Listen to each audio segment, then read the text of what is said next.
Progression practice set 3.3 चालू आहे आपला. 6 क्वेश्चन झाले होते, त्याच्यापैकी 5वा क्वेश्चन तुम्ही करायचा हे सांगितलं होतं, करून पहा. नंतर क्वेश्चन नंबर 7 आहे इन अँड ए बी. आता पहा इथं टर्म्स काढायचे आहे, म्हणजे टर्म्स म्हणजे पहिलं term, second term, third term असं काढायचं आहे. T1, T2, T3 असे टर्म करून दाखवायचे आहे आणि कंडिशन दिलेले आहे तुम्हाला, असं कंडिशन दिलेले आहे.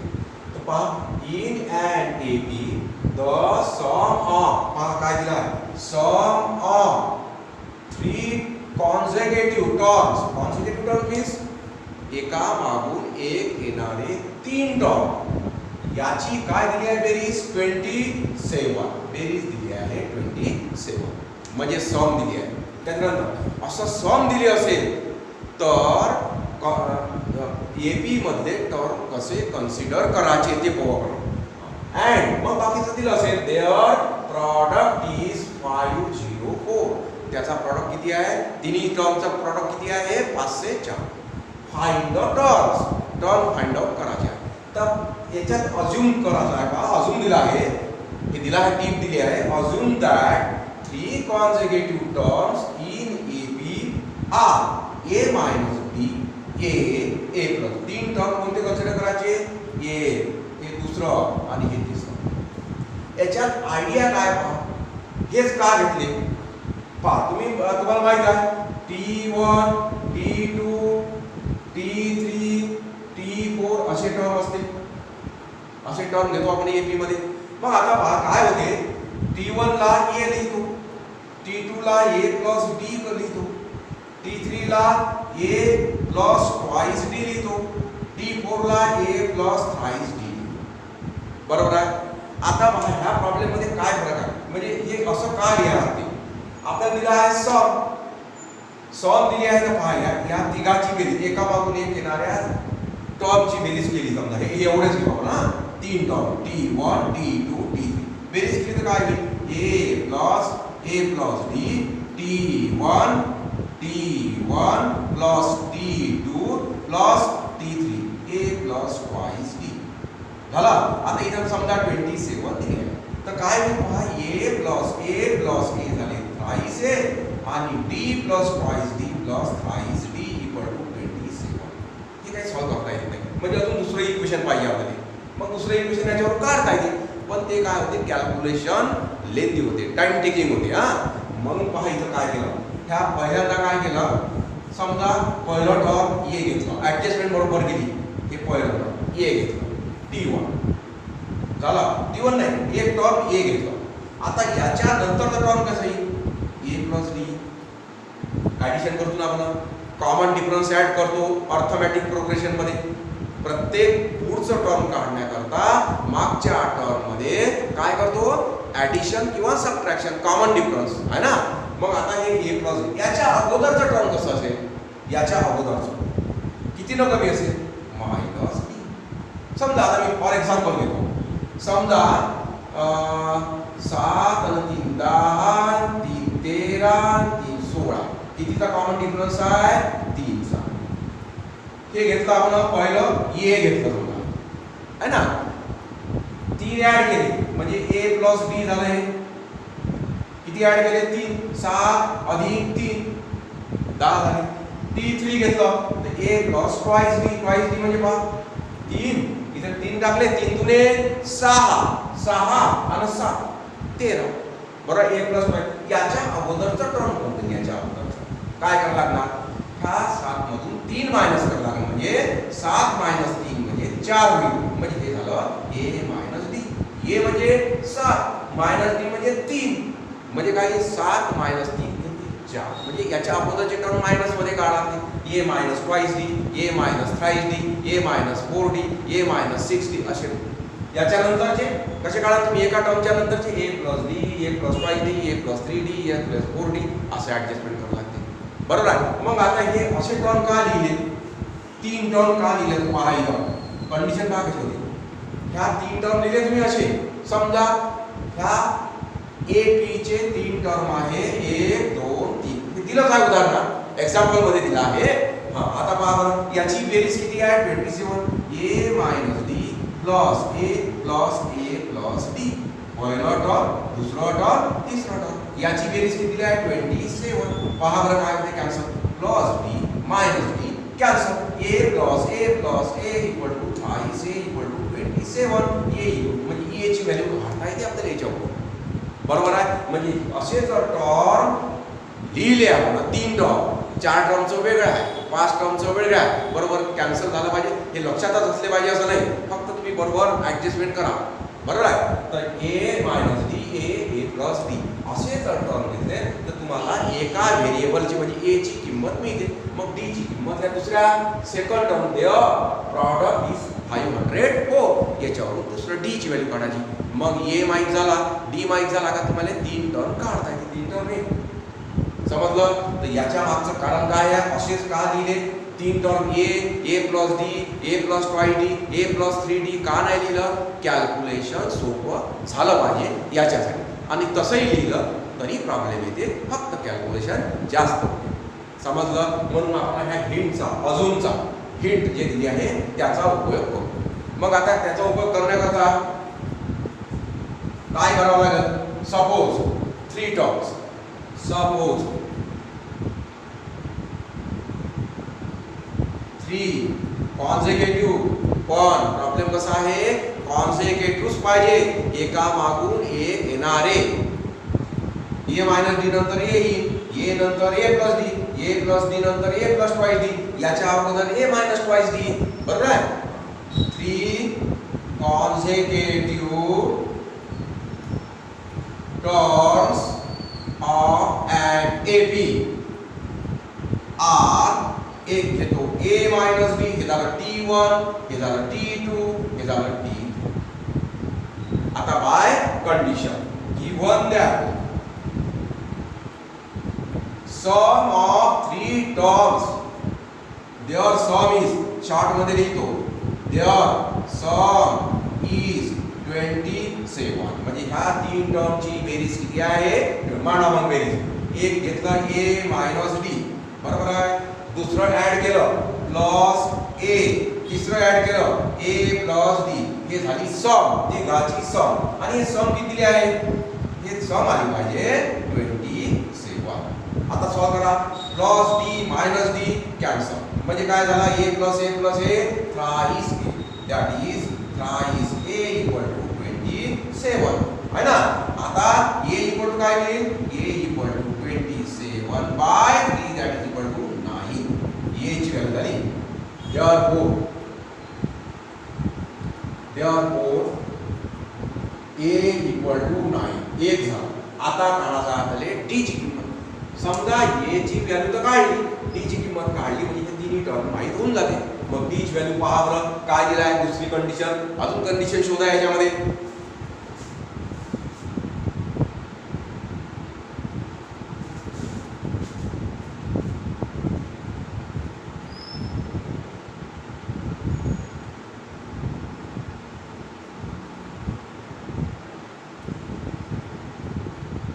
इकडे दिसत नव्हतं, इकडे दिला. आता a इक्वल टू झाला 9. ती दुसरी condition by condition given that सांगा काय दिला आहे, देअर प्रॉडक्ट इज 504. आता मी एक प्रॉब्लेम मिटवतो हा. Given that their product is 504. सांगा आता प्रॉडक्ट कसा लिहा तुम्ही. तिन्ही टर्मचा प्रॉडक्ट किती आला पाहिजे, 5 से 4. a मायनस b, आता मल्टीप्लाइड आहे ना, म्हणून पहिलं term multiplied by second term multiplied by third term consecutive term equal to 504.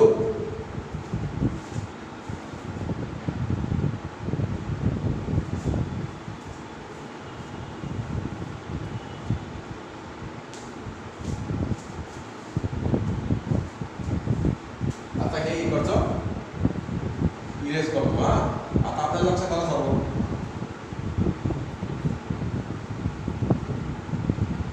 That is आता देअर प्रॉडक्ट इज 504, म्हणजे पहिला term a minus d multiplied by a multiplied by A plus D या तिघाचा multiplication किती आहे 504.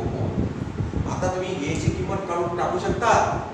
आहे माहिती आहे ना ए आहे ना किंवा पहा काही याचा आणि याचा गुणाकार हे लक्षात ठेवा. आयडिया आहे याचा आणि याचा गुणाकार.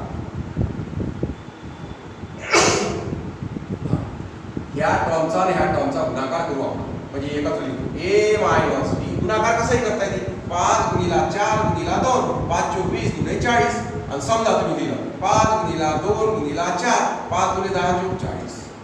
समजा तुम्ही 2 गुणिला 4 गुणिला 5 तरी 2 चौक 8 8 40. गुणाकार सारखा आहे. गुणाकारात इकडे तिकडे बदललं तरी चालते. बेर जे तसं आहे ऍडिशन मध्ये तसं आहे फक्त सबट्रॅक्शन आणि डिव्हिजन मध्ये. हा A multiplied by A plus D multiplied by A equal to 504. याचा गुणाकार काय होईल? कोणता फॉर्म्युला आहे? A plus B A minus B equal to A square minus B square. हा फॉर्म्युला आहे. म्हणजे दोन्ही ब्रॅकेट मध्ये दोन टर्म सारखे असले त्यांच्या मध्ये प्लस आणि मायनस आले तर त्याचा पहिल्या टर्मचा स्क्वेअर मायनस सेकंड टर्मचा स्क्वेअर. टर्म कोणतंही असो मग आता पहा दोन्ही टर्म सारखे आहे. दोन्ही ब्रॅकेट मध्ये एका ठिकाणी मायनस आहे एका ठिकाणी प्लस. इकडे प्लस आहे तिकडे मायनस आहे असं जर याचा काही फरक नाही. हा एक मायनस आहे एक प्लस आहे तर पहिल्या टर्मचा स्क्वेअर मायनस सेकंड टर्मचा स्क्वेअर आणि मल्टिप्लाइड बाय काय झाली ए 504. आता काय करू आपण ए ची किंमत टाकून कारण ए ची किंमत काढली आहे ना डीच राहिलं. सांगा ए ची value 9 square minus D square माहिती नाही. ए म्हणजे 9 5 से 4. मी काय करून पाहिजे हे 9 इकडे मल्टिप्लाइड या ब्रॅकेटले काय आहे 9 मल्टी हे इकडे डिवाइड करून पाहिजे. भागाकार जाते का पाहू 5 से 4 9 9 5 45 5 4 9 6 बरोबर 9 6 9 6 जा 54 बरोबर आहे. म्हणजे कितीचा डिवाइड होते 5 6 म्हणून मी इकडचं 9 इकडे डिवाइड करतो.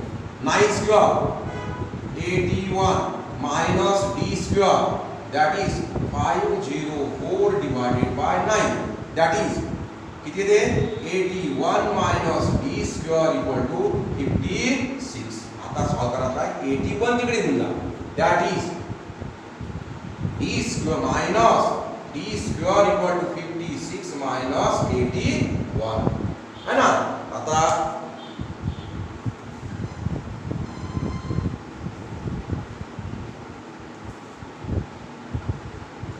आता 81 मायनस करायचं आपल्याला. 81 मधून 56 गेले 81 मधून 56 गेले 11 11 तून 6 गेले 5 झाले 1 बरोबर आहे. 8 तून 6 गेले 2 25 होते म्हणजे काही minus D square equal to minus 25. हे ग्रेटर नंबर 81 आहे त्याचा साइन मायनस आहे म्हणून मायनस मायनस मायनस आता दोन्हीकडचा cancel. D square equal to 25 taking square root घ्या. स्क्वेअर रूट घेतला तर D equal to plus minus 5 म्हणजे डी च्या व्हॅल्यू 2 झाले.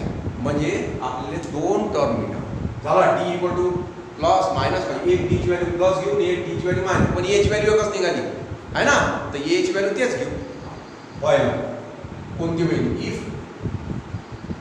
ए equal to 9 and d equal to 5 that is therefore d equal to plus 5 or d equal to minus 5 अशा दोन value निघत. आता एक व्हॅल्यू घेतो d equal to 5. thus first term काय ते first term कोणता आहे a minus d आहे ना. पहिला टर्म कोणतं होतं a minus d होतं ना. फर्स्ट टर्म a नाही लिहायचा होता इथं कारण आपण a minus d a plus d असे टर्म लिहिले म्हणजे पहिला टर्म हे सेकंड टर्म हे थर्ड टर्म हे आहे ना. म्हणून पहिला फर्स्ट किती आहे फर्स्ट टर्म a ची value 9 minus 5 that is equal to 4. Second term a म्हणजे 9. Third term a plus d a म्हणजे 9 plus d म्हणजे 5 9 5 बरोबर आहे. म्हणजे कॉन्सिक्युटिव्ह 3 टर्म्स आर नंतर लिहिता येते आपल्याला. एक झालं एक, हे झालं दुसरं, हे झालं सेकंड. ऑर काय होऊ शकते पहा, ऑर मध्ये लिहायला लागेल ना. ऑर ई ए इक्वल टू किती घ्यायला लागेल 9, डी इक्वल टू घ्यायला लागेल -5. याच्यावरून काढायचे आपल्याला फर्स्ट टर्म आणि second.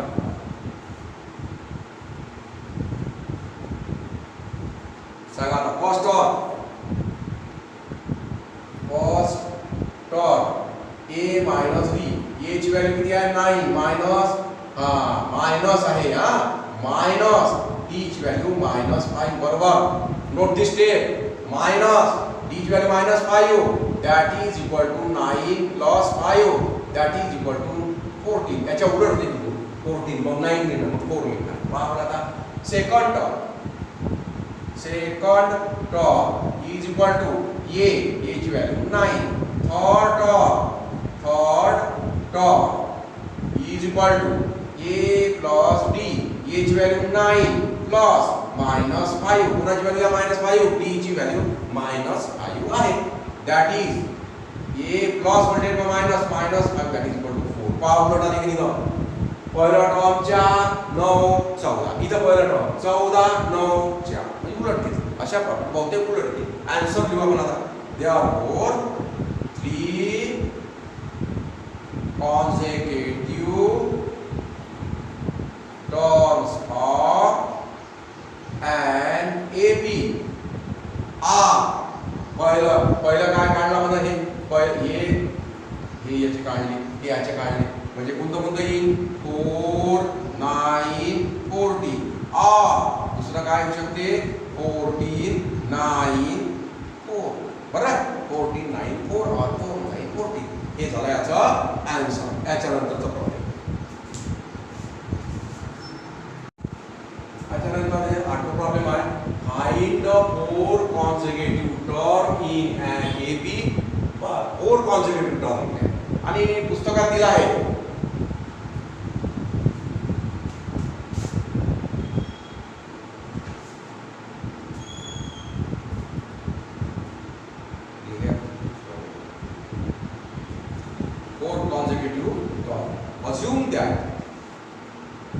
assume 4 consecutive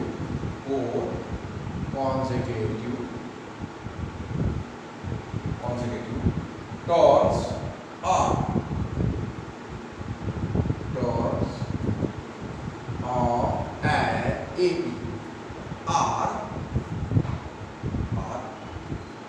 a minus d, a plus b, a plus twice d.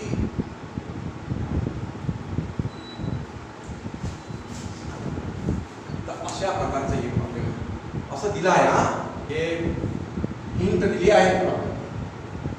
हे असे लिहिता येते, दुसऱ्या पद्धतीने लिहिता येते. इकडचं एक टू आहे ना, हे काय म्हणजे a minus D, a plus D बरोबर प्लस डी मायनस डी काय असते आणि हे a मायनस ट्वाइस डी असे लिहिता येते. झाले 4 1 2 3 4 किंवा असे लिहिता येते 4 समजा घेतले आपण a minus D, a plus D है ना. मग इकडे a प्लस ट्वाइस डी आणि इकडे लिहिलं a मायनस ट्वाइस डी.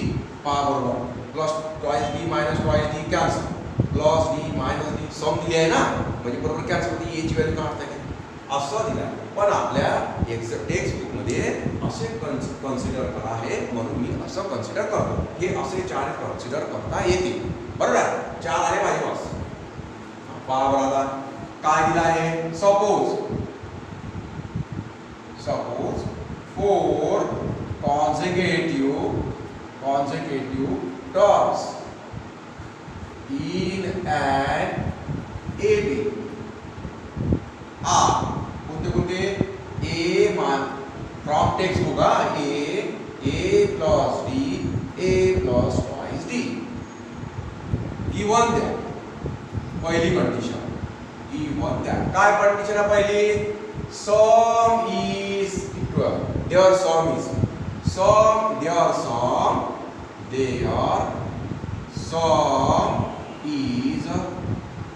दिलं 12 आहे ना.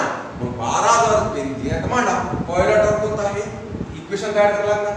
ए मायनस डी दुसरं टर्म आहे ए प्लस तिसरं टर्म आहे ए प्लस डी आणि चौथा टर्म आहे A plus twice D equal to किती आहे.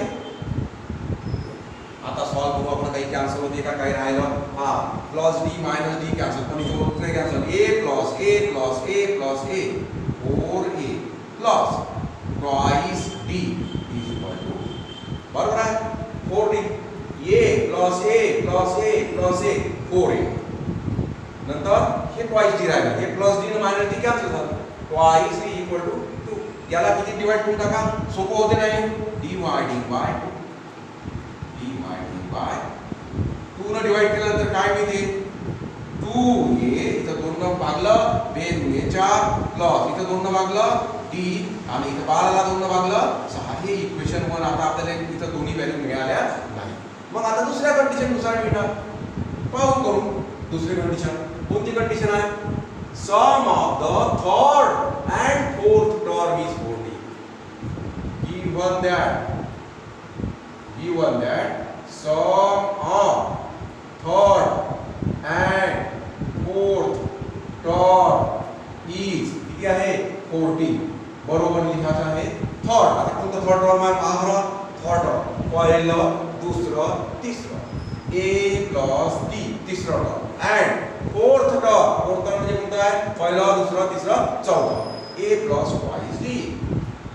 याची बेरीज किती आहे 40. मागच्या उदाहरणात गुणाकार दिला होता. आता त्या कॅन्सल नाही. मग a plus a twice a d plus twice d thrice d equal to 40. Equation number second. आता हे इक्वेशन 2 आणि इक्वेशन 1 दोन्ही a आणि d मध्ये इथे व्हॅल्यू माहित नाही. बरोबर आहे. मग आता हे सॉल्व कसे करायचे तुम्हाला आपल्याला माहित आहे 9th मध्ये आपण शिकलो सायमल्टेनियस इक्वेशन एलिमिनेशन मेथड किंवा मेकिंग इक्वल कोएफिशिएंट. त्या मेथडनं सॉल्व करा. सबट्रॅक्शन ॲडिशन काहीतरी ॲडजस्टमेंट करा है ना.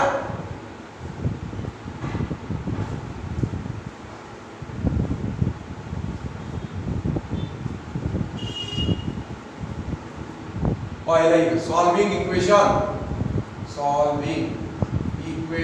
1 and 2 दोन्ही इक्वेशन काय करायचे आहे सॉल्व करायचे आहे.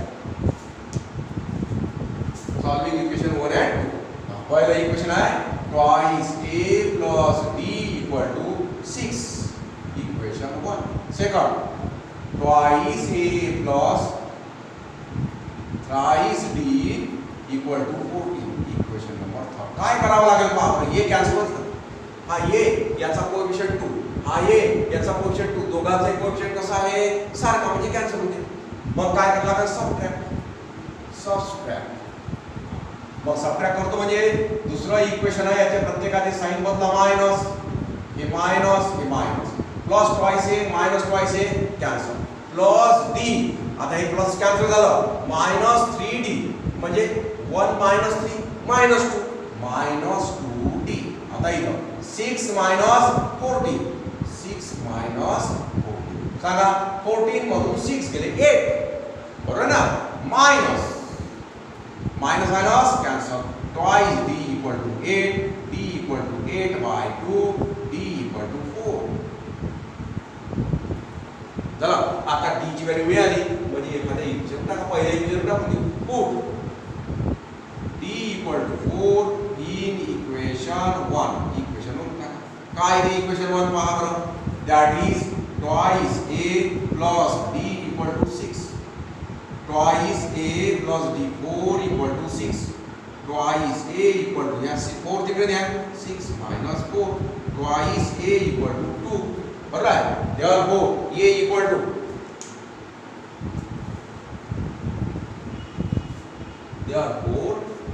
a equal to 2 divided by 2. 2 divide केलं a इक्वल टू 1 झाला. म्हणजे आता आपल्याला d ची व्हॅल्यू मिळाली आणि a ची व्हॅल्यू मिळाली. मग याच्यावरून काढून घेऊ आपण. प्लस मायनस तर कोणतंच नाही. दोन व्हॅल्यू कोणाच्याच मिळाल्या. बस फर्स्ट टर्म कोणतं घेतलं होतं. फर्स्ट टर्म कोणतं लिहिलं होतं a मायनस d. बरोबर. मग a minus d a minus d ची व्हॅल्यू आहे 4. दॅट इज a ची व्हॅल्यू 1.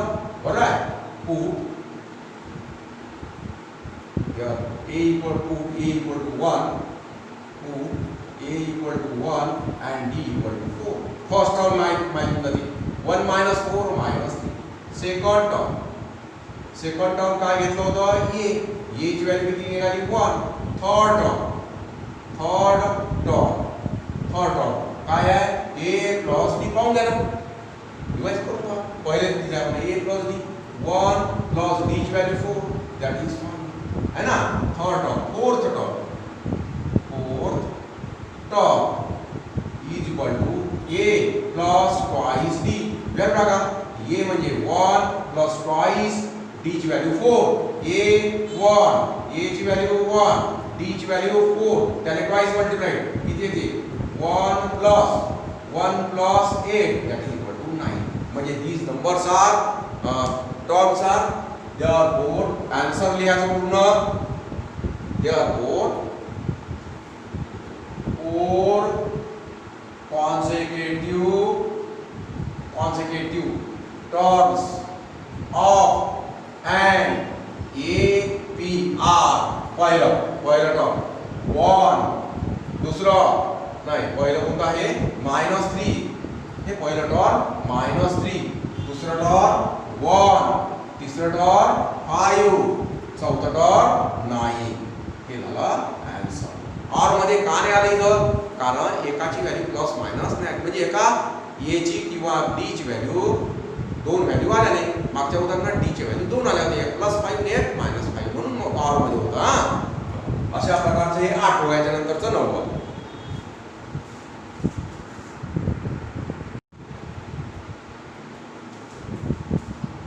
क्वेश्चन नंबर 9 आहे.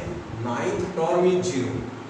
9th term of an AP is 9 term म्हणजे given that T9 equal to 0 असं दिलं आहे. त्याच्यानंतर असं असेल तर आपल्याला काय प्रूव्ह करायचं आहे show that T29th term is twice the कोणत्या टर्मच्या 19th term T19 असं दाखवा. तर आपण काय करणार आता पहा याच्यावर काहीतरी व्हॅल्यू काढायची. T9 equal to 0 याच्यासाठी दिलाय कोणती तरी व्हॅल्यू काढा. त्याच्यानंतर काय करायचं 29th टर्म काढायचं आणि 19th टर्म काढायचं. मग याच्यामध्ये बरोबर असं ऍडजस्टमेंट करून पाहायचं. ठीक आहे पाहू बरं आता T9 बाय फॉर्म्युला प्रत्येक वेळेस फॉर्म्युला लिहून देतो हा Tn equal to a plus n minus 1d formula टर्मचा फॉर्म्युला आहे हा.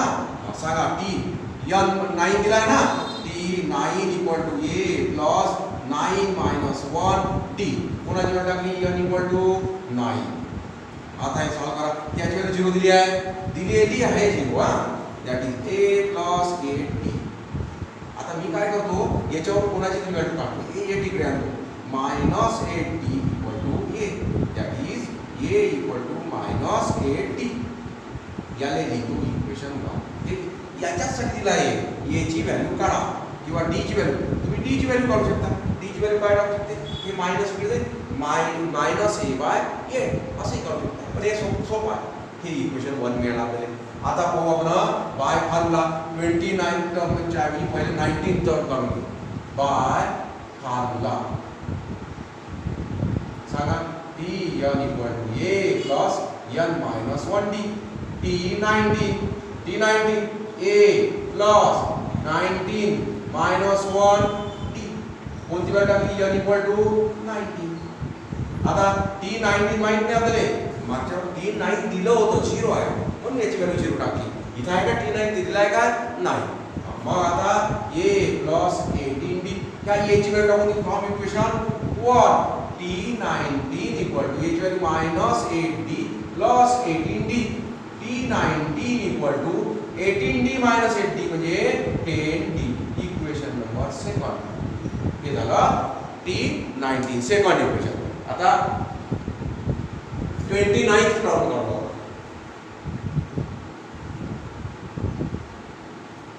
याची व्हॅल्यू -8d बाय फॉर्म्युला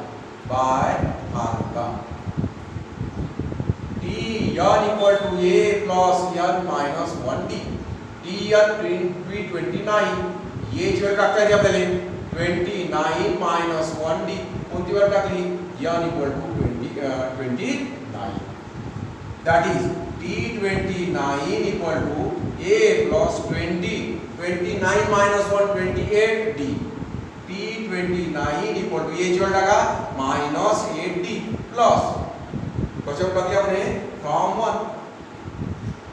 1 ही कशावर टाकली फ्रॉम 1 28d फ्रॉम 1 कशाची व्हॅल्यू टाकली फ्रॉम 1 एची value minus 8d t29 equal to सांगा मायनस 8d प्लस 28 म्हणजे 20d आहे ना. आता ऍडजस्टमेंट करा हे 29 याच्या ट्वाइस मध्ये दाखवायचा याची ट्वाइस म्हणजे 10d ची ट्वाइस म्हणजे हे असं लिहायचं पहा t29 equal to 2 multiplied bye 10d 10d म्हणजे from equation two t29 equal to 2 multiplied by t19 from 2 वरून म्हणजे धी शोज दॅट याच्यावरून काय म्हणताय ते सांगा धी shows that 29th term is twice the 19th term. बरोबर हेच तर प्रूव्ह करायचं. This shows that 29th term is twice the 19th term of an AB. Condition किती आहे t9 किती आहे 0 असेल तर झालं. अशा प्रकारे आपलं प्रॅक्टिस सेट 3.3 कंप्लीट झालं. याच्यानंतर application of arithmetic progression. Application मध्ये हेच फॉर्म्युले अप्लाय करायचे. अप्लिकेशन मध्ये वर्ड प्रॉब्लेम दिलं राहील त्याच्यावर एखादी टर्म काढायला लावा. टर्म म्हणजे काहीतरी व्हॅल्यू मग त्याच्यात तुम्हाला बरोबर हे ठरलं पाहिजे टर्म कोणता आहे सम कोणती आहे हे गेसिंग आलं पाहिजे ऑब्झर्व आलं पाहिजे तर ते अप्लिकेशन ऑफ AB सॉल्व करता येते. आणि बहुतेक 25% जर कमी झालं तर अप्लिकेशन ऑफ बरं ठीक आहे ते पाहू नंतर. तर याच्या पुढचं अप्लिकेशन ऑफ AB हे काय करू याच्या पुढच्या भागात भेटू पुढच्या पार्टमध्ये.